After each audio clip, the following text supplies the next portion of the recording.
The spiritual life cannot be made suburban, said Howard Macy. It is always frontier, and we who live in it must accept and even rejoice that it remains untamed. The greatest obstacle to realizing our dreams is the false self's hatred of mystery. That's a problem, you see, because mystery is essential to adventure. More than that, mystery is the heart of the universe and the God who made it. The most important aspects of any man's world, his relationship with his God and with the people in his life, his calling, the spiritual battles he'll face, every one of them is fraught with mystery. But that is not a bad thing. It is a joyful, rich part of reality and essential to our soul's thirst for adventure. As Oswald Chambers says, naturally, we are inclined to be so mathematical and calculating that we look upon uncertainty as a bad thing. Certainty is the mark of the common-sense life. Gracious uncertainty is the mark of the spiritual life. To be certain of God means that we are uncertain in all our ways. We do not know what a day may bring forth. This is generally said with a sigh of sadness. It should rather be an expression of breathless expectation. There are no formulas with God, period. So there are no formulas for the man who follows him. God is a person, not a doctrine. He operates not like a system, not even a theological system, but with all the originality of a truly free and alive person. The realm of God is dangerous, says Archbishop Anthony Bloom. You must enter into it and not just seek information about it. Take Joshua in the Battle of Jericho. The Israelites are staged to make their first military strike into the Promised Land, and there's a lot hanging on this moment. The morale of the troops, their confidence in Joshua, not to mention their reputation that will precede them to every other enemy that awaits. This is their D-Day, so to speak, and word is going to get around. How does God get the whole thing off to a good start? He has them march around the city, blowing trumpets for a week. On the seventh day, he has them do it 7 times and then give a big holler. It works marvelously, of course. And you know what? It never happens again. Israel never uses that tactic again. There's Gideon and his army, reduced from 32,000 to 300. What's their plan of attack? Torches and water pots. It also works splendidly, and it also never happens again. You recall Jesus healing the blind. He never does it the same way twice. I hope you're getting the idea, because the church has really been taken in by the world on this one. The modern era hated mystery. We desperately wanted a means of controlling our own lives, and we seem to find the ultimate Tower of Babel in the scientific method. Don't get me wrong, science has given us many wonderful advances in sanitation, medicine, transportation, but we've tried to use those methods to tame the wildness of the spiritual frontier. We take the latest marketing methods, the newest business management fad, and we apply it to ministry. The problem with modern Christianity's obsession with principles is that it removes any real conversation with God. Find the principle, apply the principle. What do you need God for?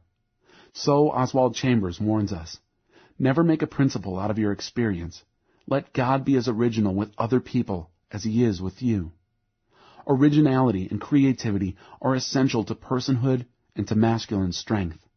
The adventure begins and our real strength is released when we no longer rely on formulas. God is an immensely creative person, and he wants his sons to live that way too. There is a great picture of this in Raiders of the Lost Ark, of all places. Of course, Indiana Jones is a swashbuckling hero who can handle ancient history, beautiful women, and a .45 with ease. But the real test of the man comes when all his resources have failed. He's finally found the famous Ark, but the Germans have stolen it from him and loaded it onto a truck. They're about to drive off with his dreams, under heavy Nazi military protection. Jones and his 2 companions are watching helplessly as victory slips through their fingers.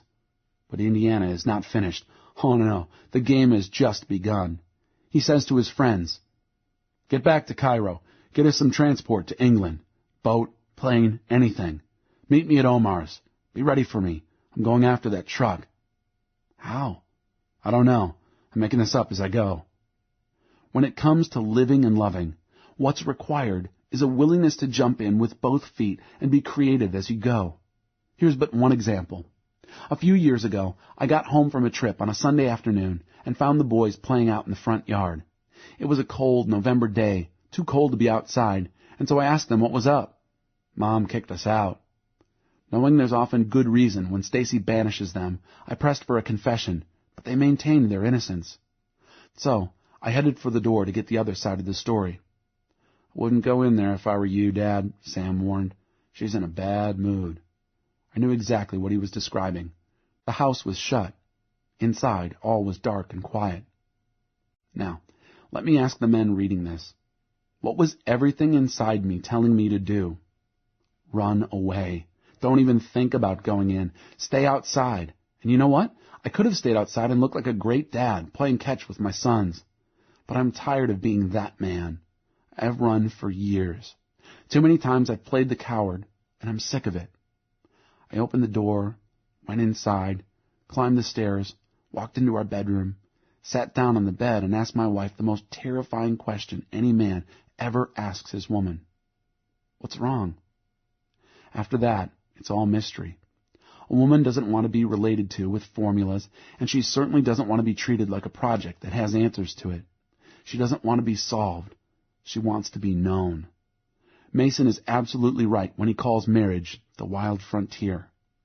The same holds true for the spiritual battles that we face. After the Allies landed in France, they encountered something no one had planned or prepared them for. Hedgerows. Enclosing every field from the sea to Verdun was a wall of earth, shrubs, and trees. Aerial photographs revealed the existence of the hedgerows, but the Allies assumed they were like the ones found across England, which are 2 feet high. The Norman hedgerows were 10 feet high and impenetrable, a veritable fortress. If the Allies used the solitary gateways into each field, they were mowed down by German machine gunners. If they tried to drive their tanks up and over, the underbelly was exposed to anti-tank weapons. They had to improvise. American farm boys rigged all sorts of contraptions on the front of the Sherman tanks, which allowed them to punch holes for explosives or break right through the hedgerows. Grease monkeys from the States rebuilt damaged tanks overnight.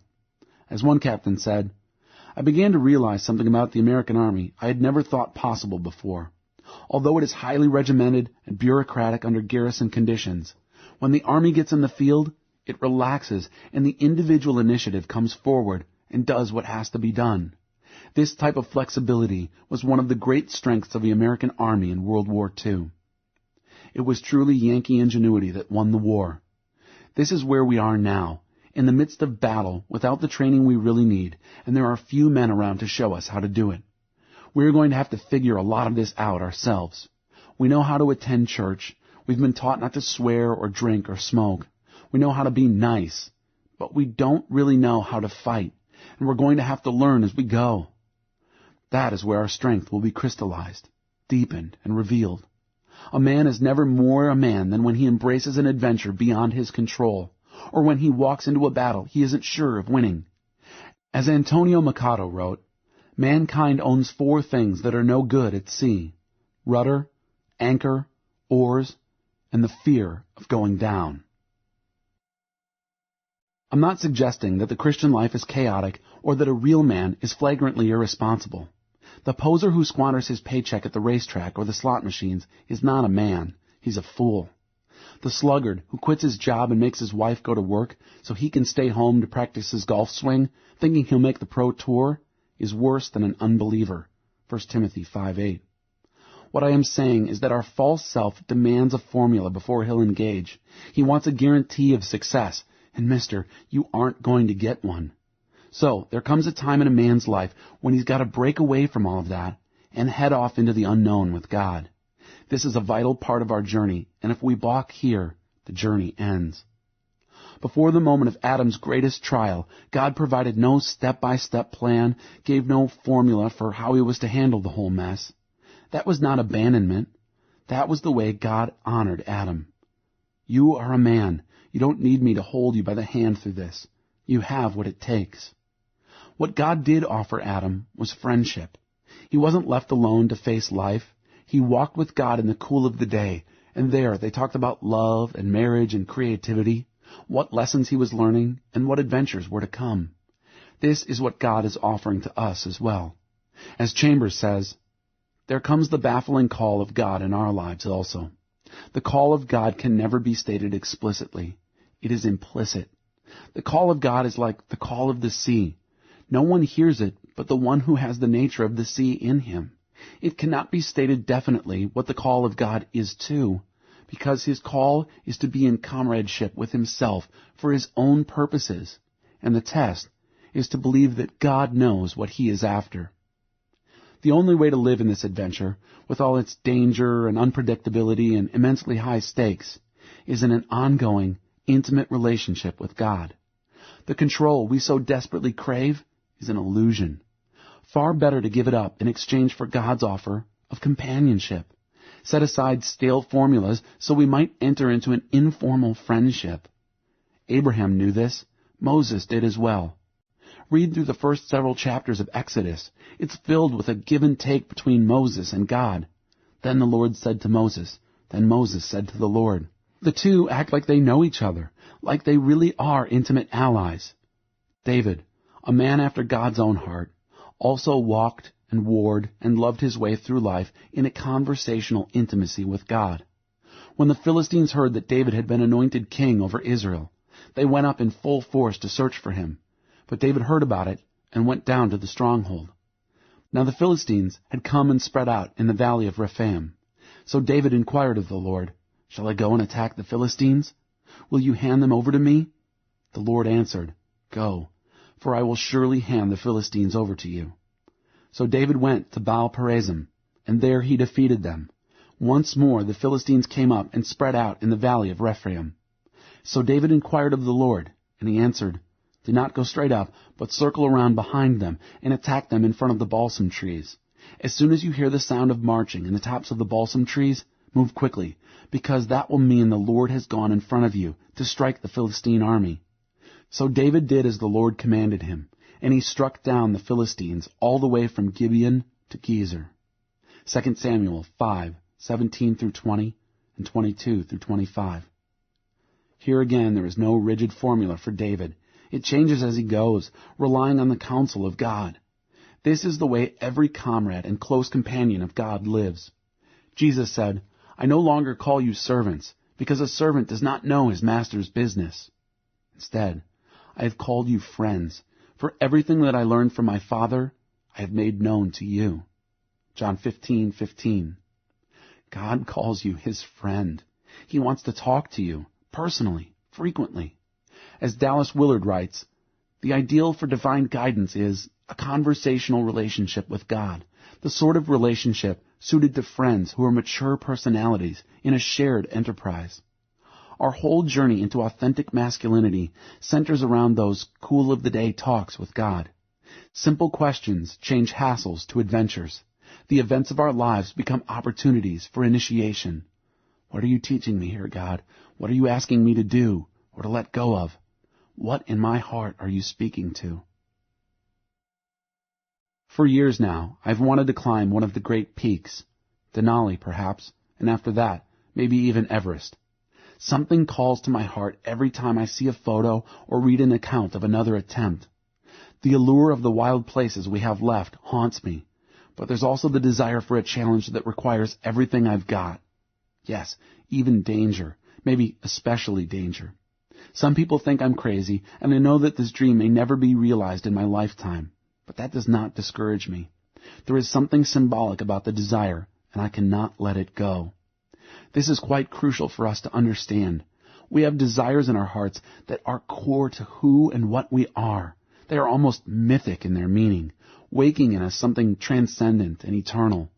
But we can be mistaken about how those desires will be lived out. The way in which God fulfills a desire may be different from what first awakened it. In the past year or so, I've made a number of decisions that make no sense unless there is a God and I am his friend. I left my corporate job and struck out on my own, following a dream I've long feared. I've picked up the shattered pieces of a vision I lost when my best friend and partner Brent was killed in a climbing accident. What feels most crazy of all, I've opened myself to friendship again and a new partner, and we're heading out where Brent and I left off. The battle has been intense, a steep ascent that's taking everything I've got. The stakes I'm playing at now are immense, financially, sure, but more so spiritually, relationally. It's requiring a concentration of body, soul, and spirit I've never before endured. What is perhaps the hardest part is the misunderstanding I live with from others on a daily basis. Sometimes the winds howl around me. Other times I fear I'll fall. The other day I was feeling way out on the end of my rope, cutting a pass across a sheer face of risk. Out of my heart rose a question. What are we doing, God? We're climbing Everest. Chapter 12. Writing the next chapter. I am sometimes almost terrified at the scope of the demands made upon me, at the perfection of the self-abandonment required of me. Yet outside of such absoluteness can be no salvation. George MacDonald. Freedom is useless if we don't exercise it as characters making choices. We are free to change the stories by which we live. Because we are genuine characters and not mere puppets, we can choose our defining stories. We can do so because we actively participate in the creation of our stories. We are co-authors as well as characters. Few things are as encouraging as the realization that things can be different and that we have a role in making them so. Daniel Taylor. Obey God in the things He shows you, and instantly the next thing is opened up. God will never reveal more truth about Himself until you have obeyed what you know already. This chapter brings out the delight of real friendship with God. Oswald Chambers. At once they left their nets and followed Him. Matthew 4:20. Now, reader, it is your turn to write. Venture forth with God. Remember, don't ask yourself what the world needs.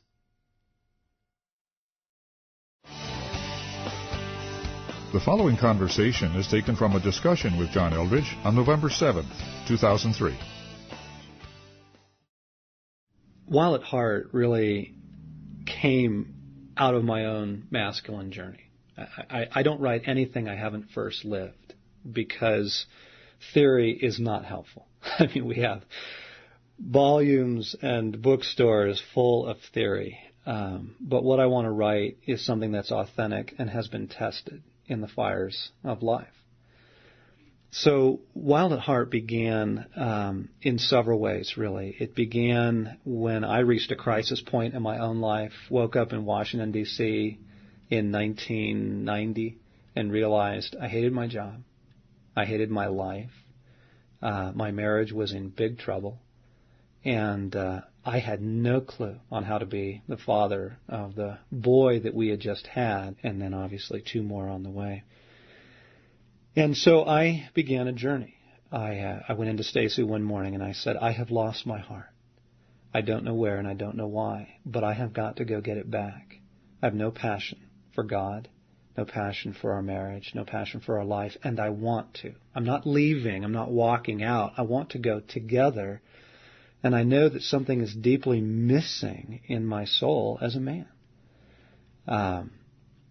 That was the start. Several other things intersected along the way.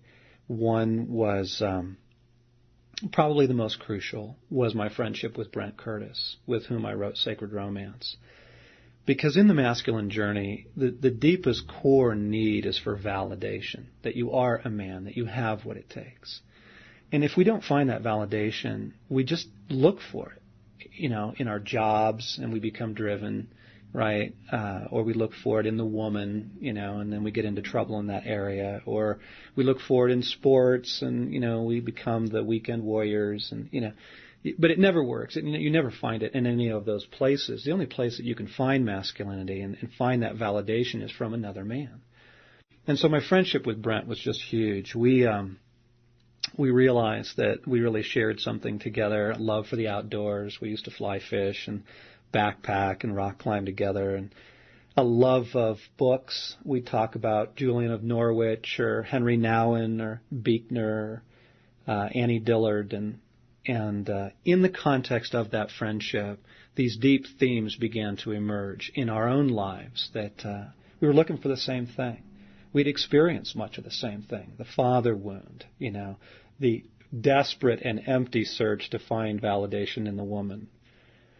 And then Brent and I both were counselors, and what we began to realize, kind of as the third stream into this, was that every man coming into our office, no matter what his presenting problem, whether he was there because they were going to get a divorce, or he was there because he was addicted to something, or he was depressed or suicidal, whatever it was, they were all the same.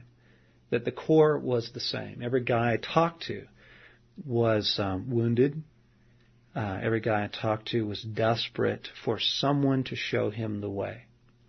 And what we have now in our culture is an entire world of uninitiated men who have never been taken into the masculine journey and don't know how to get there. So WildAtHeart was born out of personal discovery. Here's the way, walk in it, as the scriptures say. And it was also written in an attempt to offer to men what they are not receiving in their world. They don't have another man to show them, this is where you've been wounded. This is how you are a royal poser. This is, and this is how to get out of that. Here's how to find the real deal. That was the genesis of the journey. And, we had no idea what it would touch, what it would unleash. I knew I had gold. I'm the man who found treasure in the field, and I've sold everything and bought this field. I really have. But I didn't know if others would recognize it as gold. I thought they might, but the response has been absolutely incredible. It's the most awesome thing in the world to see a man get his heart back, get truly and deeply connected to God, not just go to church, but really have an intimate friendship with God and find in God the validation and the calling and the mission of his life. It's just huge. And then to also watch it happen with women, you see, partly as a result of that, was in Dallas just this last week, and at the end of a taping, some men who had been through WildAtHeart came to meet me, and they brought their wives. I thought that was really interesting. And wives were giving me these deep hugs, tears, they just couldn't express enough how grateful they are that the man that they now live with is the man that they hoped for when they married, but the man that they did not have for 20 years. And then guys, just incredible stories of healing. A guy just wrote a letter to me saying that in WildAtHeart, he found the healing of an addiction, a sexual addiction that he had, and that he had been in counseling for 7 years and spent thousands of dollars to no avail because they weren't going after the right things. It's never about the addiction. It's always about the heart. The addiction is simply a symptom. The issue of the heart is deeper. And here this guy writes in and just says, thank you. I'm free. I'm whole. I found my strength. I love those letters and could tell literally now thousands of stories like that. Men writing in and saying, for the first time in my life, and this guy might be 58 years old, for the first time in my life I feel like a man. That huge question mark on my chest is no longer there. I know who I am. And incredible stories of healing, men who were abused as children. Man just told us his story that through WildAtHeart, he was able to recognize a wound that came in when he was molested as a young boy. And that part of his heart had been wounded and buried and forgotten for years. He just, like most of us, put it away, locked the door, suppressed it, And through WildAtHeart, Jesus showed him his wound, but more importantly, met him there, healed his wound, and gave him his heart back. And tears, gratitude, he's saying to us, my life has never been the same. I have never encountered God like this. So the response is more than we could have hoped for, but everything we wanted. 4 times a year here in Colorado, we do a WildAtHeart retreat for men. About 350 guys come out for 4 days. This isn't the quick sing a few hymns, have communion, and praise the Lord. It's it's a journey. I mean, it's in a lot of ways open heart surgery. And the men who have read Wild at Heart and have gotten tons out of it are absolutely blown away that there could be more, but there is more, and to come through a live experience of the message and some deep soul work with God, to do that in a wilderness setting in Colorado that just allows the breathing room, no faxes, no cell phones, has been incredibly powerful for men, and men of all ages. I mean, it's just amazing. We have, guys who are 18 coming and guys who are 68 coming, and the response has been exactly the same. Whoa, had no idea this was available. You've taken me into depths with God and my heart and the masculine journey I didn't even know were possible. So if guys are interested in an experience like that, they can find that on our website, which is ransomedheart.com. And they get the information on where we hold them and why and how to get in, that sort of thing.